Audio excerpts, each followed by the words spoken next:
Political panel. We've got Liberal Senator James Paterson in our Melbourne studio and Assistant Labor Minister Matt Keogh joining us from Perth. Gentlemen, thanks both for your time. Let's talk religious freedoms. And Matt Keogh, I might start with you. Some push within religious groups for a bill similar to the Racial Discrimination Act. What are your thoughts on this?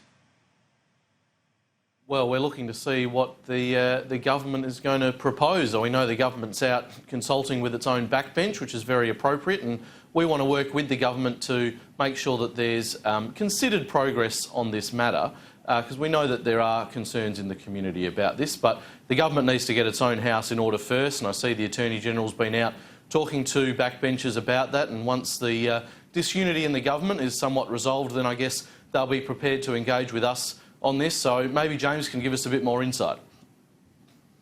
James, feel free to tell us what happened in there, but also, first of all, your thoughts on this push from religious groups for a religious discrimination type act?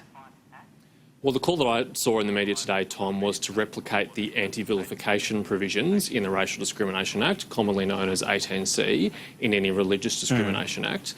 Now, putting aside whatever our views are on 18C, and mine are well on the public record, I think there's a very good reason as to why you would treat race and religion differently under discrimination law. Maintaining complete free speech about religious matters is crucially important if you are to maintain religious freedom, because religious freedom is the freedom to have faith, it's the freedom to not have faith, and it's the freedom to change your faith. And you can only do that if you're able to live in a free society where there is complete free debate about faith. And any attempt to restrict that, I think, would be very unwise, both from the perspective of freedom of speech and from the perspective of religious liberty. So what's the case for treating race and religion differently in that regard?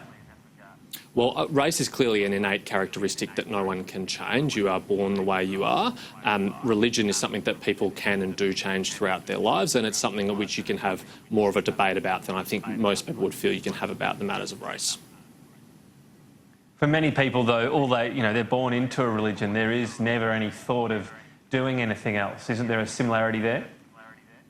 Some people are, Tom, that's certainly true, but in a free society it's up to them to examine their beliefs and to change them if they wish, or to continue to hold on to their beliefs. And it's vitally important that religious beliefs and practices in a free society can be subject to criticism and debate where appropriate and when appropriate. And so, to clarify, you still, in a perfect world, would want to water down the Racial Discrimination Act, 18C? Tom, you know me, I'm a strong advocate for freedom of speech. I think in the past 18C has been interpreted by the courts in a way that has limited free speech, and I think that's a damaging thing in a free society. Matt Keogh, do you agree that it's fair enough to treat race and religion differently? Well, I think you have to look at the principles behind anti-discrimination law generally, and I think the point is that we don't want to see discrimination at all. So the fundamental principles are the same. We don't want to allow discrimination on any particular grounds, whether it's sexuality, race or religion or gender. And I think for those reasons, they're the sorts of protections people are talking about. But the critical issue is seeing how the government's deciding to put this into law. There's clearly some disagreement across the backbench within the government about how they're going to do that. We want to engage with government, but we need to see what they're going to propose first. Those protections are important. Freedom of speech is also very important, but we've made a decision in our society for a long time that those freedoms are appropriately within bounds to make sure you don't infringe on other rights by using your freedom of speech. Do you agree, though, that race is innate versus religion, the point made by James Paterson? Look, I think that's true. There are some things that are going to be religion you can change, but we also need to accept that it's a very important part of what makes a person and what they believe. And yes, they can change religion. Most people don't. And as you pointed out, a lot of people are brought up in a particular religious tradition. Religion and culture are very strongly connected, and that also has can have connection to their country background, their cultural background. So those protections do need to be strong. But we also need to make sure with things like freedom of speech, and I know James is a very passionate advocate for an unbridled protection of the freedom of speech, but we need to make sure that that freedom then doesn't impinge on other freedoms. And that's why legislation in the realms of freedoms is important, so that those boundaries are clear. James, what about sexuality? Is that innate? Oh, gee, Tom, no, I think most people are probably born the way they are. So sorry, it is innate or not? Well, I think most people would say that they've felt the way they have about their sexuality their whole life and that they can't change it. It's just who they are. Right, so that's on the same level as race, different to the religion? It's similar, yeah, that's right. I think that's true. For someone's identity, the way they are presented in the world, the way they're attracted to people is set and not something they can change. All right, let's talk about four-year fixed terms. The states are all doing it. Why not the Commonwealth, Matt Keogh? And what will Labor do? You wanted this within your policy. What do you do now you're in opposition? Well, as you point out, Tom, we're in opposition, so it is for the government. But I think moving to a four-year fixed term at a Commonwealth level would be very helpful for the nation.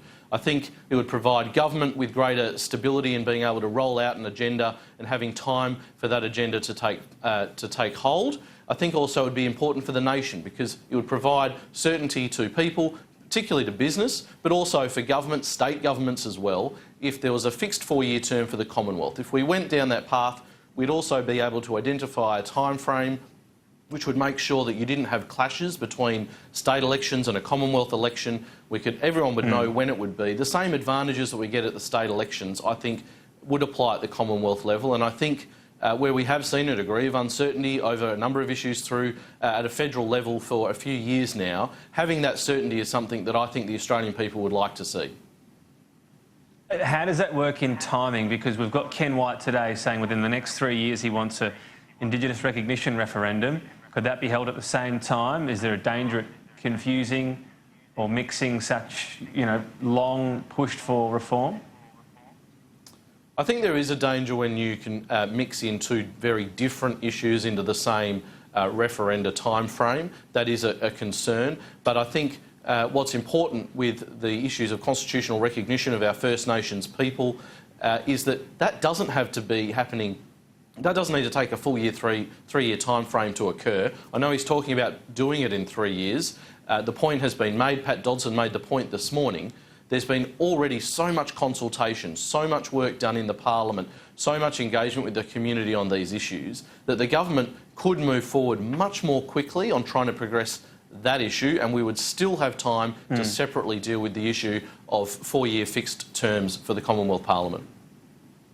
All right, so maybe do that at the next election. Is that what you're saying? You'd support a referendum at the next election, even if it's looking bad for Labor and you've got 4 more years of Scott Morrison?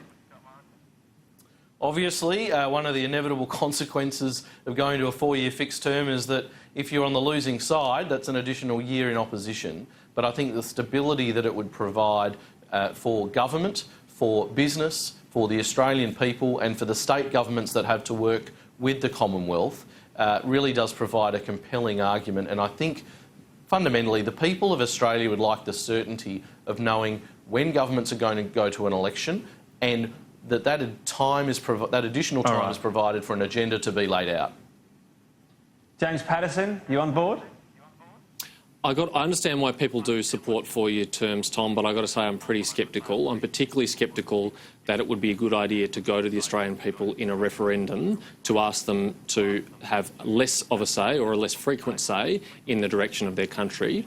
At a time where there is a bit of cynicism about the political system and the political class, I think giving the Australian people a regular say... Right? Is that more that's attractive? true, and maybe that's attractive to some, but I think there are other Australians who jealously guard the opportunity to boot us or boot the other side of politics out if they think we're off track, and telling them that they'll be able to do that less often. Would it be a good idea... You could try to, convince voters. Would it be a good idea? Would it be good for the country? No, that's what I'm saying. I'm sceptical about the merits of it, Tom. I think us regularly facing the people to justify our policies is a healthy thing in democracy, and I think making us justify ourselves and our plans for the nation less often is a bad idea. Just wanted to ask about superannuation as well, James. Analysis today is suggesting that the locked-in increases might not be all that good for the median worker. Should this be up for debate? Well, as you may be aware, Tom, the government has a retirement incomes review that was a recommendation of the Productivity Commission, and it's my hope that it would look at issues like this. I've got to say, I think the Grattan Institute's research in this area is pretty compelling, particularly in a time of relatively low wages growth. If we are requiring employers to pay more superannuation, that's less money they have to pay higher wages, as the Ken Henry review into the taxation system found and many other research has found. So you'd be supportive of delaying this, perhaps, regardless of whatever we get out of the inquiry? Well, I'll be interested to see what the inquiry comes up with, but we definitely have to consider balancing the concerns of, say, young workers who are desperate for every dollar they can at this age compared to their retirement, which will be in 40 or 50 years' time. And the Grattan Institute's research suggests it may not even improve their retirement that much. What did you make of the research, Matt? Because it looked at people on $58,000, said they'll be worse off. If you're on a lot more, you'll be better off. Well, I think one of the things that the research highlights is that the continued delay by previous Conservative governments on increasing the rate of superannuation contribution is now causing these problems. And we would already be at 12% if we hadn't had those continued delays, and those increases would have been more easily worn over when we had that higher income growth that we had in those periods. And it does feel harder when we're getting low income growth. But if we're ever going to reach this more sustainable retirement income system that we all crave for, then we've got to make sure that we are increasing that rate of contribution up towards and getting to 12%. Now, I know the Grattan Institute talks about the costs of the budget of doing that and when do we reach a break-even point. Well, that would have been earlier if we hadn't had these continued delays in increasing the rate of contribution, and we'll never get there if governments keep putting it off. So it is important that we continue to strive towards this 12% goal of contribution to superannuation so we do have a more sustainable system. And the reality is people like a system where they get control over their funds. If there's one of the messages I think that was coming pretty strongly out of the election we just had is that people do want to have a well-functioning superannuation system which they can rely upon and which they see as their own money in retirement, where they're not purely dependent on the Commonwealth Government funding them through a pension system. And so we need to make sure that we're backing in that system going forward and not continually delaying, as we've seen under successive Conservative governments, this move towards a higher contribution amount into superannuation. All right, well, plenty of people saying fix the system before you tip more money into it. We'll see what the review finds. James Paterson, Matt Keogh, thanks for your time. Thanks, Tom. Great to be with you.